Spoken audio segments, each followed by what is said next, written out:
Hi friends, स्वागत है आपका अपने YouTube channel cricket talk with Sumit पे, जहां पर हम क्रिकेट की एक इन डेप्थ एनालिसिस करते हैं और अपनी एक व्यू पॉइंट रखते हैं जो भी गतिविधियां क्रिकेट फील्ड पर हो रही होती हैं या फिर क्रिकेट फील्ड के बाहर हो रही होती हैं। तो आज मिली जुली न्यूज़ है क्रिकेट ग्राउंड से भी और क्रिकेट ग्राउंड के बाहर की भी। तो सबसे पहले हम क्रिकेट ग्राउंड की बाहर की जो न्यूज़ है उसको हम कवर करेंगे। तो शुभमन गिल का सेकंड ओडीआई जो कि इंडिया का अफगानिस्तान के साथ है इस वर्ल्ड कप के टूर्नामेंट में, उसमें वो बाहर हो गए हैं इस मैच से और उस मैच में वो टीम का हिस्सा नहीं होंगे। इनफैक्ट वो टीम के साथ वो ट्रैवल भी नहीं किए हैं। दिल्ली के लिए वो चेन्नई में ही रुके हुए हैं और उनको एक विशेषज्ञ की निगरानी में रखा गया है ताकि वो जल्द से जल्द फास्ट रिकवर कर सकें और फिर इंडिया के अगले मुकाबले या तो पाकिस्तान वाले मैच में या फिर उसके अगले मैच में अवेलेबल हो जाएं। इसलिए उनको एक प्रिकॉशन के तहत पे उनको रोक दिया गया है चेन्नई पे और वो टीम के साथ ट्रैवल नहीं करेंगे। दैट मीन्स कि वो अफगानिस्तान के साथ वाला मैच नहीं खेलेंगे।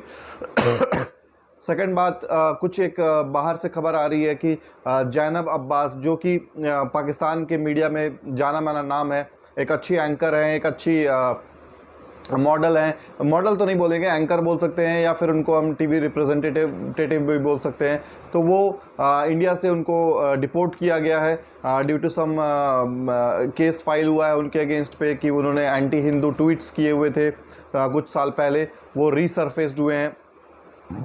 उसको लेकर के इंडिया के एक वकील ने उनके ऊपर केस किया है, जिसकी वजह से जो आईसीसी है और बीसीसीआई है, इन लोगों ने डिसीजन लिया कि उनको डिपोर्ट किया जाए यहाँ से, क्योंकि बीसीसीआई कोई भी कंट्रोवर्सी नहीं चाहेगी कि मैच के दौरान या फिर किसी और के चीज़ों की वजह से ये सभी चीज़ें मीडिया में हाईलाइट हों और इससे माहौल ख़राब हो या फिर एक सेंटिमेंट ख़राब बने या फिर उनको हम सिक्योरिटी प्रोवाइड ना करा सके। इसलिए उनको डिपोर्ट करना ही अच्छा डिसीजन लिया गया।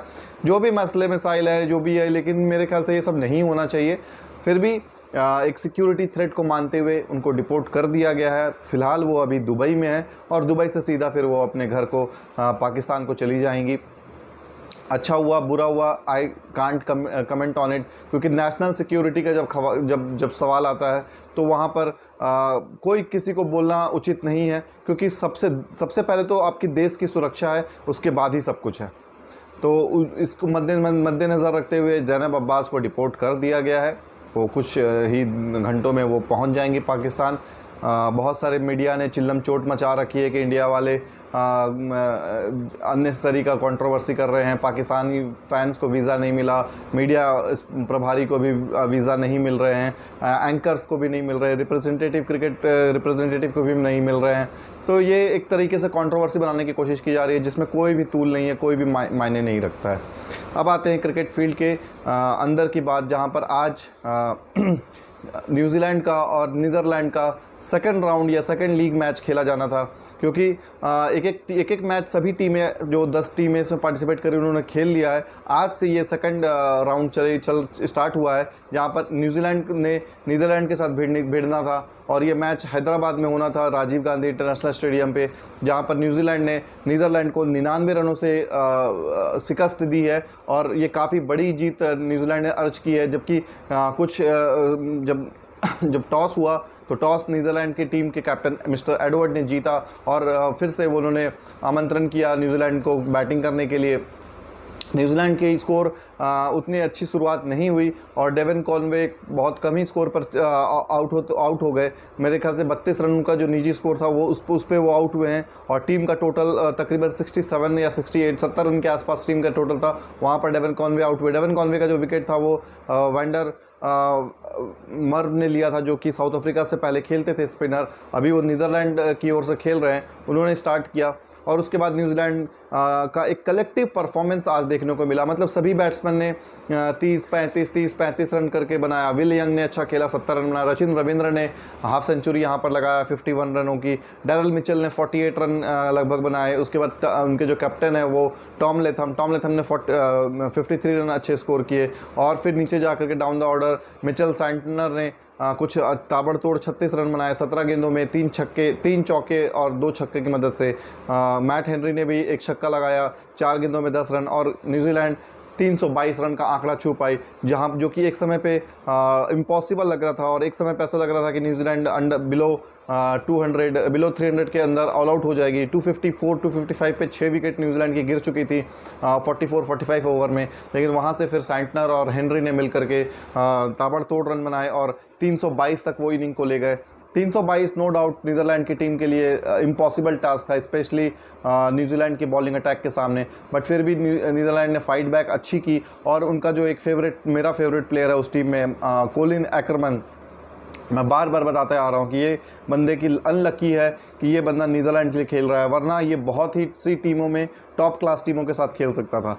तो उस बंदे ने इनिंग को एक तरीके से संभाल के रखा और नीदरलैंड का स्कोर 233 तक लेकर के गया, वो 223 तक लेकर गया और 223 के रनों पर नीदरलैंड धराशायी हो गई और कोई भी उनका बल्लेबाज जो था वो साथ नहीं दिया और मिचेल सैंटनर ने यहाँ पर 5 विकेट हॉल अर्जित किया और मिचेल सैंटनर ही इस मैच में मैन ऑफ द मैच भी बने, क्योंकि उन्होंने बैट से भी अच्छा स्कोर किया और बॉल से भी अच्छा स्कोर किया। ज़्यादा उनके कैप्टन मिस्टर एडवर्ड 30 रन बनाए। तो नीदरलैंड के मेरे को 2-3 कमियां नज़र आई। एक तो उनके जो रेगुलर ओपनर थे स्टीफन माइबर्ग करके, बहुत तूफानी ताबड़तोड़ बैट्समैन थे, उनको वो लेकर नहीं आए हैं। टॉम कूपर को वो लेकर नहीं आए हैं यहाँ पर। उसके बाद वीजली बरेसी को लेकर के आए हैं, लेकिन वो खिला नहीं रहे हैं। तो कुछ इस तरीके के प्लेयर्स को आप लेकर के आएँ, खिलाएं, तब तो कुछ लगेगा कि हाँ टीम में दम है। वरना आप न्यू यंगस्टर को खिला करके उसमें मौका दे रहे हैं तो वो आपको कोई भी अंक अर्जित करने में मदद नहीं करेगा, अनलेस और अनटिल किसी एक इनिंग की किसी की एक इंडिविजुअल ब्रिलियंस आ जाए।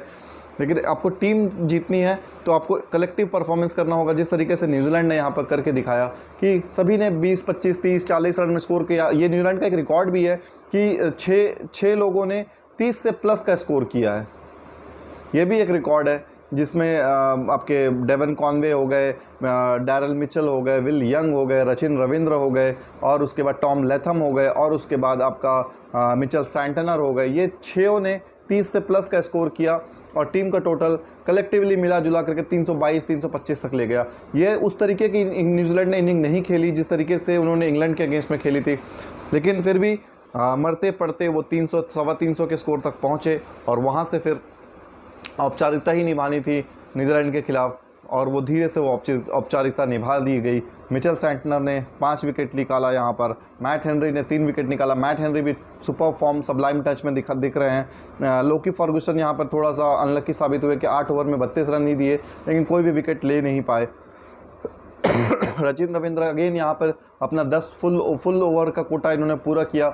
इंग्लैंड के खिलाफ भी हमने देखा कि उन्होंने 10 ओवर पूरे डाले थे, यहाँ पे भी 10 ओवर पूरे डाले। तो इससे ये शो हो रहा है टीम मैनेजमेंट पे ट्रस्ट कर रही है कि you are my go to bowler, और इस सोढ़ी जैसा बॉलर को वो ड्रॉप करके रचिन रविंद्र को खिला रहे हैं, जो कि ये दर्शाता है कि कितना कॉन्फिडेंस टीम ने इन पे फील करती है और कितना इन पे बैंक कर रही है कि हमारा मैच विनर हो आप और हमें बैट से, बॉल से, फील्ड से आप मैच को निकाल सकते हो कहीं से भी।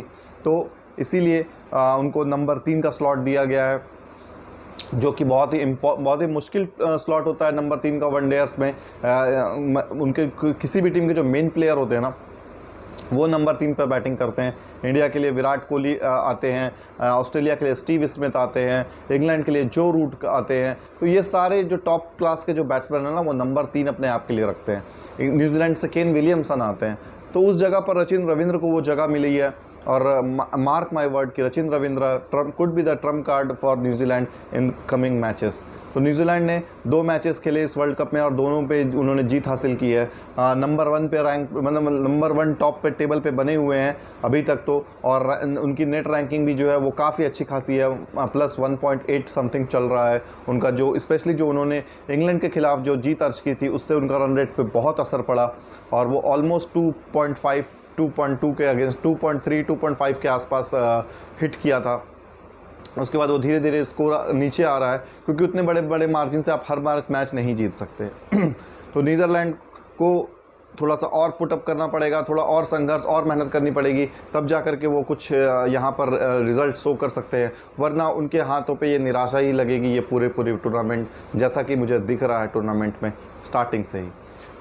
बात करते हैं अब कल के मैच की। कल पाकिस्तान वर्सेस श्रीलंका का कल डबल हेडर मैचेस है। एक तो आपका धर्मशाला में खेला जाएगा बांग्लादेश वर्सेस इंग्लैंड के खिलाफ जहाँ पर दोनों ही टीमें जीतने के लिए उतरेंगी, स्पेशली इंग्लैंड यहाँ पर, क्योंकि इंग्लैंड पिछला मैच अपना हार चुका है न्यूजीलैंड से अगेंस्ट, और बांग्लादेश ने एक जीत अर्जित की थी अफगानिस्तान के खिलाफ इसी मैदान पर। और इस मैदान पर अफगानिस्तान की टीम ने कंप्लेंट भी जाहिर किया था कि यहाँ पर आउटफील्ड जो है वहाँ पे वेट है और उतनी अच्छे से फैसिलिटी नहीं मिल रही है मैच के देखते हुए, जो मिलनी चाहिए एक स्टैंडर्ड, एक world class standard cricket ground पर। तो अफगानिस्तान ने अपना यहाँ पे कंसर्न शो किया हुआ है। इंग्लैंड भी वेट आउटफील्ड का कंप्लेंट की ऑफिशियली उन्होंने कर रखी है मेरे ख्याल से। तो ये चीज़ें आ रही हैं मैच में रोड़ा की खिलाड़ियों को और प्लेयर्स को उस तरीके की पिच नहीं मिल रही है। फिर चेन्नई वाला भी पिच को क्रिटिसाइज़ किया गया कि ऑस्ट्रेलिया की तरफ से, ऑस्ट्रेलिया के मीडिया की तरफ से, कि इंडिया को फेवर करने के लिए ऐसी पिचेस बनाई गई हैं। बस ये पिच दोनों के लिए था। आपने टॉस जीता, आपको उसका फ़ायदा उठाना था। आप टॉस जीत करके आपको बॉलिंग आपको करनी थी और उस ड्राई पिच पे आपको इंडिया को खिलाना था। आप ब्लेम कर रहे हो, नो डाउट वहाँ पे गर्मी थी बहुत, ऑस्ट्रेलिया हारी है, वो गर्मी से हारी है, परेशान हो गए थे वो। लेकिन अब पिच को रोना और ये कंप्लेंट करना, ये चीज़ें शोभा नहीं देती एक प्रोफेशनल क्रिकेटर को एटलीस्ट। तो यहाँ पर आपको ये सारी चीज़ें नोटिस करनी पड़ेंगी कि कौन यहाँ पर कैसा किस तरीके से परफॉर्म कर रहा है, कौन यहाँ पर किस तरीके से खेल रहा है, उस पर आप फोकस करें ना। रादर आप पिच अच्छा नहीं हुआ है, अंपायरिंग ख़राब हो गई तो ये हो गया तो वो हो गया, इस तरीके की बकवास बातें यहाँ पे नहीं करनी है। तो कल का मैच इंग्लैंड जीतने के लिए जाएगी, पूरा दमखम लगाएगी इंग्लैंड की जो स्ट्रैटेजी होगी कि अगर बैटिंग करते हैं तो 400 के आसपास का रन देखें, अगर वो बॉलिंग करते हैं तो बांग्लादेश को 150-200 के आसपास रोकने की कोशिश करेंगे। वहीं बांग्लादेश की जो स्ट्रैटेजी होगी कि किसी तरह वो 250 से पौने 300 से 300 के बीच में वो पहुंचना चाहेगी और उसके बाद अपने स्पिनर्स पर रिलाई करेगी। हो सकता है कल बांग्लादेश तीसरे स्पिनर को ऑप्शन पे जाए, महमूदुल्लाह रियाद को बिठा करके मेहदी हसन, जो उनके सेकंड मेहदी हसन हैं, उनको मौका मिले। तो कल ये देखना होगा कि किस तरीके के फ़ैसले लिए जाते हैं, जो कि मुझे लग रहा है कि इंग्लैंड की टीम से तो कोई चेंजेस नहीं होंगे। जो उनके प्लेइंग 11 है वो सेट है। आपके ओपनर होंगे डेविड मलान है और जॉनी बेयरस्टो होंगे। नंबर 3 पर आपके पास जो रूट आएंगे, नंबर 4 पर आपके पास मोइन अली होंगे, नंबर 5 पर आपके पास लियम लिविंगस्टोन होंगे, नंबर 6 पर आपके पास यहाँ पर लियम लिविंगस्टोन और सैम करन आ सकते हैं। सैम करन के बाद आपके पास जो टीम में जगह बनाने देख रहे हैं मुझे, वो जॉस बटलर दिखेंगे 7वें नंबर पे। जॉस बटलर के बाद आपके पास 8वें पे आपके पास क्रिस वोक्स होंगे, 9वें पे आदिल रशीद होंगे और 10वें पे मार्क वुड होंगे। 11वें पे आपके पास हैरी ब्रुक्स के रूप में होंगे। हैरी ब्रुक्स को मैं काउंट नहीं कर पा रहा था। हो सकता है कल का मैच मेरे ख्याल से फिर से बेन स्टोक्स रेस्ट ही करेंगे, उनकी जो हिप में जो इंजरी हुई है उसकी बदौलत। लेकिन कल इंग्लैंड बहुत हार्ड आएगी, मार्क माय वर्ड। हो सकता है 400 450 वो देख रहे होंगे इस पिच पे मतलब धूप खिली रहेगी। कल ये अर्ली मॉर्निंग मैच है, मतलब 10:30 बजे सुबह शुरू होगी, डे नाइट इनकाउंटर नहीं है ये। तो ये अर्ली मैच का शुरू होगी, तो ड्यू का जो फैक्टर है वो यहाँ पर देखने को नहीं मिलेगा। दूसरा, पिच में स्टार्टिंग में थोड़ी नमी हो सकती है, लेकिन जैसे जैसे ये खेलता जाएगा ये पिच आपका सपाट होते जाएगी और बैटिंग के लिए अनुकूल हो जाएगी। तो यहाँ पर टॉस जीत करके आप कुछ भी ले सकते हैं।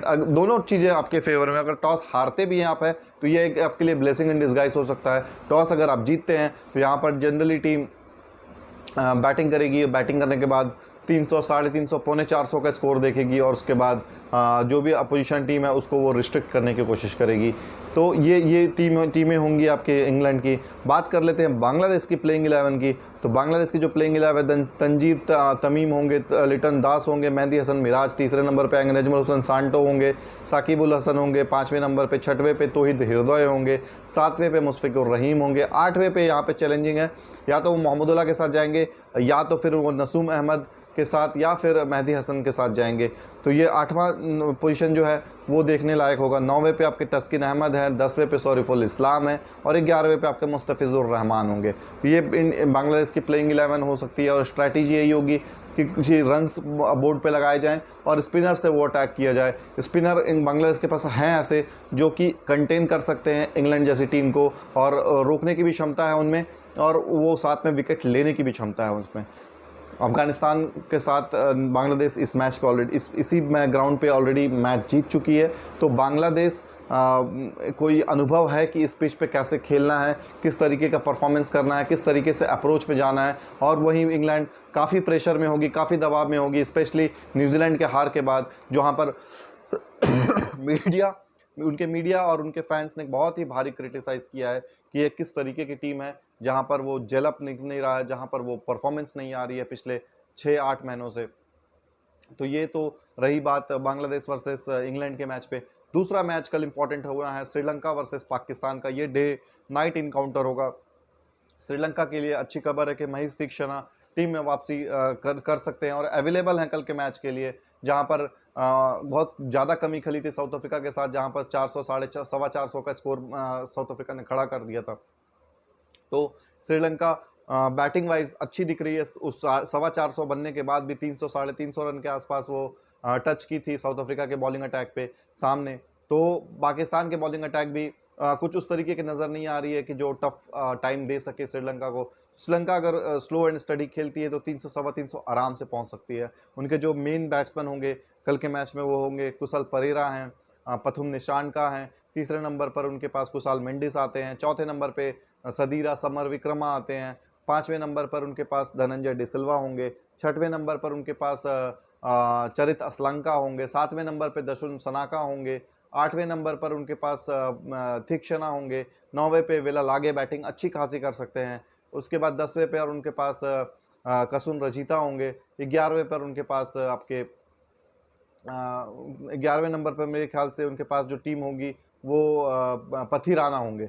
हाँ, पथी राणा खेलेंगे कल का मैच। तो ये कुछ इस तरीके से इनकी प्लेइंग कॉम्बिनेशन होगी। और श्रीलंका भी यहाँ पर पाकिस्तान को पेसर और स्पिनर दोनों से अटैक करना चाहेगी। ये मैच जो है पाकिस्तान और श्रीलंका का, ये राजीव गांधी इंटरनेशनल स्टेडियम पर खेला जाना है, जहाँ पर आज न्यूजीलैंड वर्सेस नीदरलैंड का मैच खेला गया। ये पिच पाकिस्तान यहाँ पर ऑलरेडी फैमिलियर है। पाकिस्तान यहाँ पर 3 मैचेस ऑलरेडी खेल चुकी है, इंक्लूडिंग 2 प्रैक्टिस मैचेस। तो पाकिस्तान को ये फैमिलियर ग्राउंड होंगे। श्रीलंका को यहाँ पर आकर के अच्छा परफॉर्म करना होगा, क्योंकि पाकिस्तान जीत कर आ रही है और श्रीलंका हार कर आ रही है। श्रीलंका एक और हार करती है तो उसको फिर टूर्नामेंट से बाहर होने का खतरा ज़्यादा बढ़ जाएगा। अभी तो नहीं है, लेकिन फिर भी बहुत ज़्यादा बढ़ जाएगा। तो ये मैच श्रीलंका को जीतना बहुत ज़्यादा जरूरी है। हारते हैं टूर्नामेंट से मेरे ख्याल से वो बाहर हो सकते हैं, जीतते हैं तो टूर्नामेंट में बने रहेंगे। और पाकिस्तान की जो बैटिंग लाइनअप या स्ट्रैटेजी मुझे नज़र आती है कि पाकिस्तान को यहाँ पर फ़खर जमान को ड्रॉप करना ही होगा। साउथ शकील को लाएं। साउथ शकील का ट्रैक रिकॉर्ड श्रीलंका के अगेंस्ट में अच्छा है। सॉरी, साउथ शकील बोल रहा हूँ, आपके अब्दुल्ला सफीक का ट्रैक रिकॉर्ड श्रीलंका के खिलाफ काफ़ी अच्छा है। टेस्ट मैचेस में वो सेंचुरी लगा चुके हैं। तो श्रीलंका के साथ खेलना कैसे है उनको पता है। तो यहाँ पर मेरे ख्याल से अब्दुल्ला सफीक को मौका मिलना चाहिए। उसके बाद आपके जो बैटिंग लाइन में होंगे वो इस तरीके से होंगे कि बाबर आजम अदर ओपनर होंगे। नंबर 3 पर आपके पास नंबर 2 पर आपके इमाम उल हक होंगे। नंबर 3 पर बाबर आजम होंगे। नंबर 4 पर आपके पास मोहम्मद रिजवान होंगे। नंबर 6 पे साउथ शकील होंगे। नंबर 7 पर इफ्तिकार अहमद होंगे। नंबर 8 पे नवाज होंगे। नंबर 9 पर आपके पास नंबर 9 पर हारिस रऊफ होंगे। 10 पे आपके पास शाहीन आफरीदी होंगे और 11वें पे आपके पास शादाब खान होंगे। शादाब खान को यहाँ पे देखिए आपने 2-3 ऑलराउंडर रख रखे हैं, उसका यूज करिए आप फर्स्ट डाउन भेजिए किसी ओपनर को और बोले कि आप चार्ज करिए सीधा ना, चाहे वो नवाज हो, चाहे वो इफ्तिकार हो, चाहे वो आपका शादाब खान हो। ये तीनों आपने जो नीचे डाउन द ऑर्डर रख रखे हैं, तो इसका आप उपयोग करना सीखिए। सरप्राइज करिए अपने अपोनेंट को। वो सोच कर आए कि बाबर आजम नंबर 3 पर खेलने आएगा, लेकिन आपने किसी और को, आपने इफ्तिकार अहमद को भेज दिया। और इफ्तिकार अहमद को देखते हुए उनको लगेगा कि ये सेट होगा, ये टाइम लेगा, ये खेलेगा, और उनको रोल दे दो कि आपको पिंच हिट करना है। तो कल का मैच, दोनों मैच कल का इंपॉर्टेंट है इस टूर्नामेंट के हवाले से। बांग्लादेश इंग्लैंड के खिलाफ और पाकिस्तान श्रीलंका के खिलाफ। हम ये दोनों मैच का लुत्फ लेंगे और उसके बाद आपसे जुड़ेंगे और कनेक्ट होंगे और बताएंगे कि मैच कहाँ पर पकड़ में आई, कहाँ पर छूटी, किसके पास ज़्यादा अपॉर्चुनिटी थी मैच जीतने की, किसके पास कम अपॉर्चुनिटी थी। ये सारी बातें हम कल करेंगे। तब तक अपना बहुत ज़्यादा ख्याल रखिए। मिलते हैं कल एक नए एपिसोड पे। जय हिंद, वंदे मातरम, जय भारत।